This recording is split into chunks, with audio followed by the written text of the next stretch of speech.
and welcome back for another episode of Overwhelming the Odds. Of course, I am Sir Lex here with the one and only Dondo. How we doing, buddy? Hello, I'm happy to be here with you again. So, in this show, we look at some of the greatest comebacks in history of Dota 2, and we talk about them and how they did it. And today, we have one that is very close to my heart, Dendi. This is the first ever Mega Creep comeback in the International. Do you know what game it is? That's crazy. I already know the game, yep. You were supposed to sound smart. You were supposed to, oh, yes, of course. If you would ask me that before I know, I would say, and yeah, it's good to remember the games. Well, this one is EG versus Ehome. I have to say, I love you, Dendi. You've played some great games, but this might be, in my opinion, the best game of Dota ever made. How do you feel about that? Sure. Well, sure. Up to you. Very good game. What's the best game of Dota ever, in your opinion? Not gonna lie, I don't think I saw it like full live. Yeah. I saw like parts of it live, so that's why I couldn't maybe fully, get into this game like with all my emotions and stuff. So that's why maybe like it's harder for me to feel what you feel. Oh, you were busy at TI6. You were playing in it, buddy. Is it TI6, not TI4? No, it's TI6. It's TI6, yeah, okay. Ah, yeah. So, first Mega Creep comeback is only at TI6. That's how crazy it is, right? I know, that's a long time. But anyway, what were you doing at TI6? You're on Na'Vi, right? You were kicking butt. Yeah, we were playing. Yeah. All right. So let's place. Yeah. Oh, I didn't remember that. I didn't bring it up because of that, Dendi. Come on. All right. So before we begin the game, let's talk about the matchup. Now, back in the day, just hearing EG versus Ehome, who do you think had the upper hand? Who do you think was the better team around TI6? I can tell you the squads at the time. We had Fear, Sumail, Universe, Zai, and PPD. They just won TI5. They were coming for round 2. And then on EG, we had Ice, Old Chicken, 11, Lanham, and Fenrir. Oh, it's I would say it's two very scary teams. Yeah. So it's very hard for me to say. Maybe at that time EG was like favorites because we won TI5. Mm-hmm. Maybe. I don't know how people felt. It's hard for me to say much, but both teams have some big names. So. Well, you're completely right. Crazy. That's right. For Rivalry's odds at the time, it was pretty much split. It was EG did have a 1.9, but Ehome had a 1.0. So nothing too crazy. These guys were really head-to-head with EG with a little bit of a bonus, as you said, coming off of winning TI. So, yeah. Do you remember playing against these teams at that time? Were they scary guys? It was a long time ago. It's okay to say no. It's a long time ago. Yeah. I know those guys as a player, so obviously I played a lot against them, and I remember how we play and what we do, of course. Like, there is a lot of respect to every player you called, for sure. All right. So, let's start things off by taking a look at the draft. The draft for this game, I'm going to go ahead and play it for you here, is, pretty big heroes at the time. At the time, we had Juggernaut, which is, of course, a great early game to mid-game carry. So much death that could happen there. So, just looking at the heroes, who do you think has the advantage in this game? So, looking at the heroes, it's hard to say. I remember Warwick was pretty much a meta hero at days, right? Yeah. Exercise played an amazing Timber, so I also remember pretty well. Mm-hmm. Old 11 was also amazing at Beastmaster. EG, on the other hand, have very, very strong combo as A Void, which is strong for today also, and they have Shadow Demon Mirana, which is very strong too. Some very strong drafts, but I can see that the home draft is probably much more early game pressure draft compared to EG, and EG also depends on Void Chrono a lot probably. So hard to say. All right. Well, you called it pretty accurately. This game was just a slugfest. I've never seen so many kills. It was trade and trade over and over again. 32 to 32, 42 to 42. It was all team fight all the time with no rest. And yeah, we might as well look at some gameplay. And thank you everybody for your suggestions from our first show. We have revised our gameplay screen to look even more beautiful for you so that we could see these fights. So, Dendi, first fight that I want to walk you through, this is just a summary of what this game was like. This doesn't have too big of an impact, but at the moment, you can tell the score. We're at 69 minutes, 33 to 36, and this isn't even close to the end of the game yet. Let's just take a watch of this, and you can get an idea. And if you want to say anything, let me know, and I'll pause. I can see already void items, and I see it's huge. And it's offline void. What is going on in this game? Yeah. Like, of course, it's 70 minutes, but still, it's like, it's crazy already. And I see everyone have buybacks except Beastmaster and Ogre Mage. So it's interesting. I can't see even net worths like of teams here, but yeah, I'm curious. It's the old UI, Dendi. They didn't put in the net worths yet. They didn't put in all that good stuff. TI6. Anyway, all right, let's go ahead and check out just this fight. Let me know if you want me to pause at any time. Game well, and that's why they're going to push out. 5-man smoke straight into Ice. They're going to lead the way. They're going to catch him. Fear's going to be able to get the call. The Ice Blast and the burst damage is coming. Ice dead. And BKB activated. Now there's the Chrono. Universe. He's locked down 3. Now they stop the TP and Will as well. Ice. He's not going to be here for this fight. Chaotic Offering being dropped down immediately. BKB being activated by the Juggernaut. The disruption. It buys Universe up in some time, but now eventually he goes down. The Chaotic Offering. Number 2 being dropped on Fear. They take him out the left-hand side. Old 11. He gets hit by an Ethereal Blade. Dagon as well. Still not enough. Starstorm. They get him. Finally, Age is down. Oh my god. They've got old chicken as well. He has a buyback though. And here comes the second life of the old 11. He doesn't have a buyback just yet. Now Ice. Everybody coming back in for me. Another buyback with the booster travel level 2. They're going on the Universe. He's dead. 2 minutes on the clock. They need to escape with Samil. He can't make it though. Down for 2 minutes. He's been forced into a buyback as well. But it's a 4 versus 5. And Fear, he's not even inside the base. He doesn't have boots and travel for another 10 seconds. Oh, he can't get home just yet. Universe without buyback. Okay, so what I can see from this fight and what I can say is like, first of all, we see when Universe fast kill a hero, and then he put an amazing chrono on 3 people, but he have no follow-up already. So he's trying to fight them alone. And when it was a house fight, and after Void instantly dies, right? He instantly buybacks. And what's interesting for me, that Ehome decided to not step back because of buybacks and restart the fight, but they keep fighting, you know? Like, they keep killing EG heroes buyback, EG keep killing, like, answer back and killing some Ehome heroes, they buyback in instantly keeping in the fight.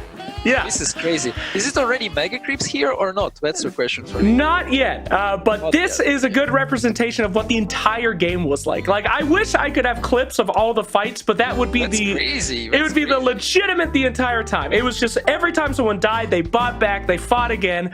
And when you're in a chaotic game like this, a pro game where everyone is just beating each other to death, is that something that happens a lot, or is that a kind of a rare thing? I think it happens much more rarely nowadays, because I think people nowadays respect buybacks much more. So if anyone buybacks, that means that the person who buyback probably expect to achieve something for this buyback. So when you give respect for buybacks, you probably your first thought when you're killing somebody and he buybacks, that you need to go back and wait your big spells to start another fight. But in this game, I can see that people have such a big balls that they just don't care about those buybacks, and they say, okay, we fight you again and again and again, and if we die, we don't care, we will buyback and come fight you again. So this is really crazy. This just shows how much confidence those players have at this stage of the game, at 70 minutes of the game at TI at the stage, how big balls they have to do this, you know? Absolutely. And you're right, the meta really has changed. I mean, in pro games, it really is the ebb and flow of buybacks. I mean, back in the day, TI6, they didn't give a hoot. They just beat the hell out of each other. So, very cool. So, our next clip, the name of the game is DAGON. Now, back in the day, the International 2016, that was played on patch 6.88b. DAGON has only been buffed since then, really. The only thing that happened was mana cost reduction, and it killed illusions after this game. But yeah, they didn't nerf DAGON, surprisingly. And let's watch one of the greatest comebacks. I remember a lot of Mirana with Aghanims, Ethereal Blades, and Dagon. Yeah. Combination. I remember that. Well, you're about to see why. Before this fight, the Mega Creeps are already gotten. Everything's crazy. What do you think the odds are for EG to win the game?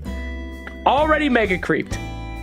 I think with Mega Creeps, they probably should be even lower, right? So yeah. I actually don't know, because this is the patch where, like, this is the year we never had a Mega Creeps comeback, and it's TI. So why would people think it should happen? It's probably should not happen. So I think odds are pretty rough for EG, but I cannot guess. You were very correct. At the time, Rivalry had 20-1 odds that EG would be able to come back in this game at this moment. So, whew. Oh, let's see how they did it. Mid lane, the rest of the heroes will meet them there with their Boots of Travels, and EG, can they do it? Any pickoff on a core might enable them to still win this game. The Boots of Travel start coming in from Evil Geniuses.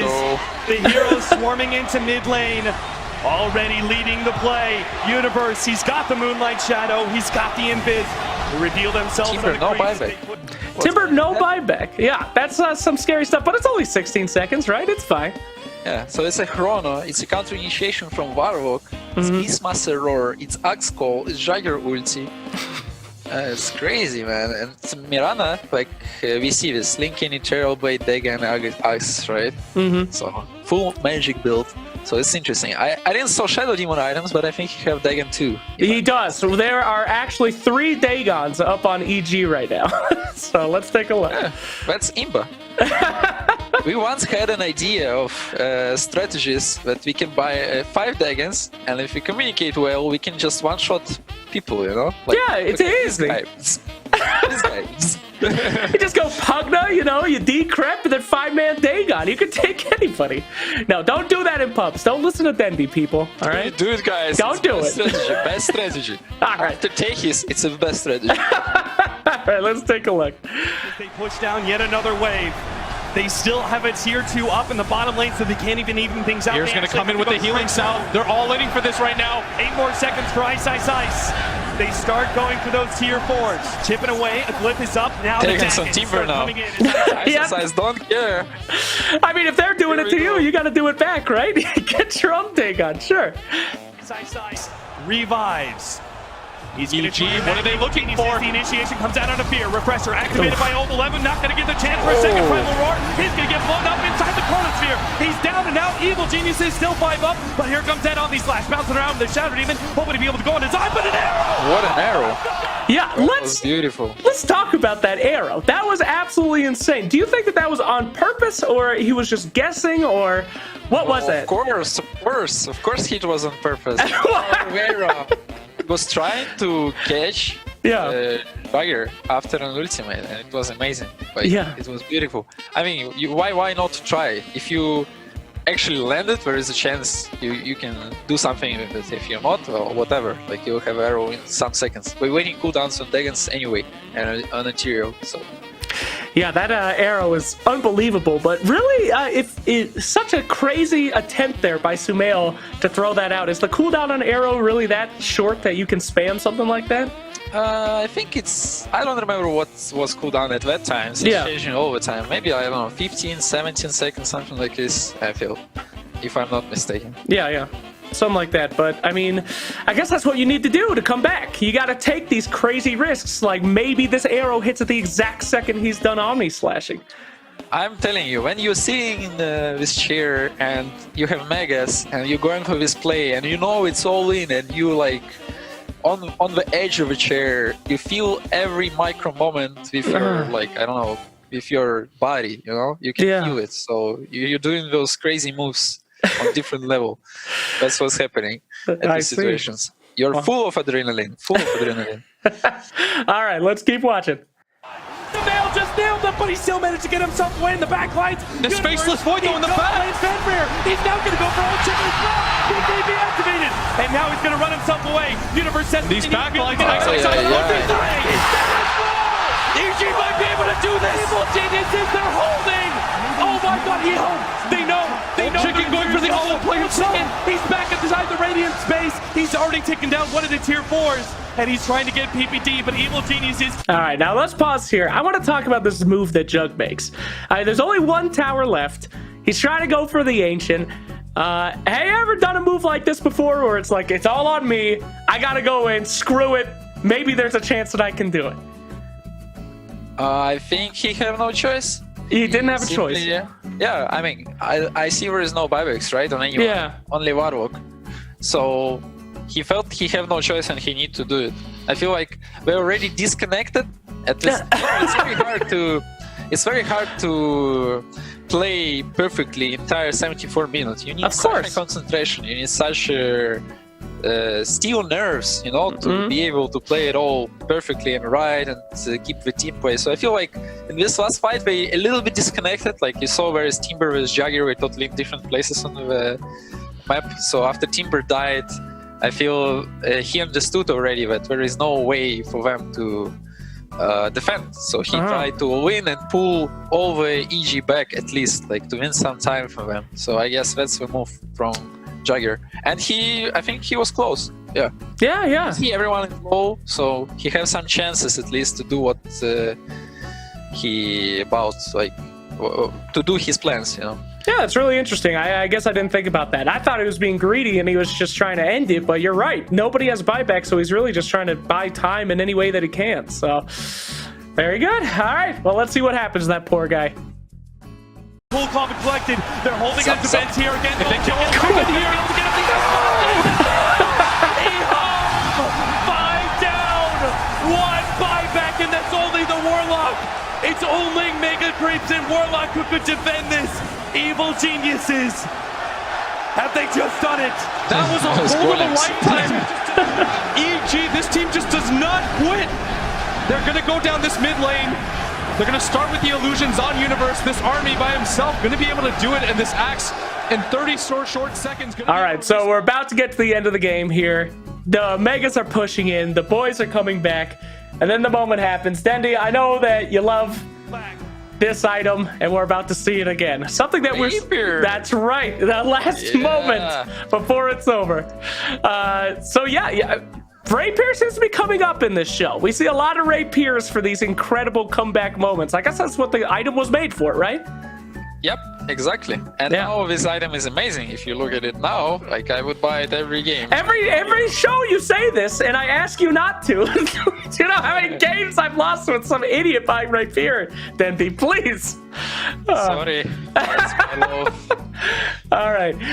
Too good. Let's take a look at the end of the game. Spoiler alert. Evil Geniuses.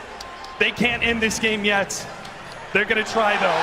They're going to try for it. The boots of travel and a divine rapier. The all-in play. Universe. They know this is the endgame scenario. 60 seconds without this Jug. Ehome, can they hold EG? Confident they can't. Spear's coming up as well. The tier 4's being beaten on. It begins. The jump forward. Somehow, already going on a Fenrir. No chaotic offering an off. Wait, some spells on himself. Oh, the throne's going down. No, throne goes down. I feel like Jagger move was actually good, you know? If he would try to deal with them more, not to fight them, but run away from them. Because you see, there's like 1 minute left to Jagger to be alive, and almost all our heroes are alive. So it took time for EG to actually push through Mega Creeps to get to the throne. And yeah, this game is actually so close. You can see how close it is. Like it could go both ways anytime. Absolutely anytime. Yeah. So let's talk about, of course, this is the famous match because this is the TI comeback from Mega Creeps, but how they did it. When you're in a Mega Creep game, Dendi, what's the #1 thing you should be thinking about for how you get back in? Are there items? Is it a gameplay style? What do you do? You never give up. First of all, you don't even think about giving up. When you have Mega Creeps, there is some items that are mandatory, like for example Vladimir's, maybe 2 Vladimirs on your team, because they help your creeps to lifesteal and you to lifesteal and your teammates to lifesteal. I don't know if Vladimir's were working the same way actually at that time. Yeah, I don't think so, but it could, Yeah, you need some creep lane shove, obviously. Like, so maybe you need Battle Fury on some heroes because sometimes it's very hard to deal with mega creeps. When you need travel boots because some of the heroes will need to stay on base and defend, and then be ready to travel to you. And yeah, and then you need some rapiers to finish the game. Wow, not true, but yeah, just an incredible match. I mean, 3 Dagons going out from guys, the Mega Creep comeback, but I think a big part of it that people don't realize is that boots of travel thing that you said. I mean, it is very much when the time comes, when it's all in, you've got to be there with your team on that final push, and that is what we saw, like a couple people botsing in to do that moment. So, whew. How do you motivate a team to do that, Dendi? You just scream at them on the mic? Is it all that energy, or do you plead with them? What do you do to convince your guy, give up the base and let's go?